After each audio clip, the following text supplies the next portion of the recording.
The drugs were being passed out. Everybody participated, including myself. I was there.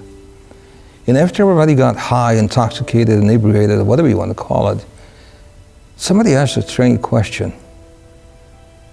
Who is God? That was a weird question to ask in that environment. But all of us delve into this discussion. And we try to figure God out in our minds. We're trying to give our impressions or our understanding or obviously our ignorance about the whole thing. We spent the whole night talking about God.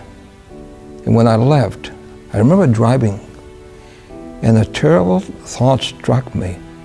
If there's a God, I'm in serious trouble. Boy, that was scary. I pushed that thought away. I didn't want to know about this God or anything about him. So I kept on performing. 2 years later, I went home after a concert with Bill Haley and the Comets. And my brother began to talk to me about Jesus. And I said, hey, I don't want to hear any of that stuff. Keep it to yourself. And then I got invited to my other brother's baptismal service. I went out of respect, not because I had any interest in it.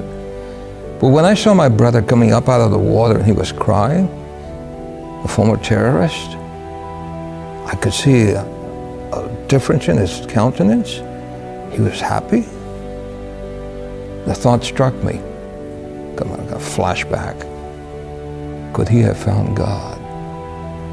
That began in me a terrible, terrible battle. And I decided I wanted to find out about this God. It was not long before I had an encounter with him. And instantly he took away from me those habits of addictions. And then I realized that that God was not a terrifying God. Not indeed. He was a loving God who was interested in me.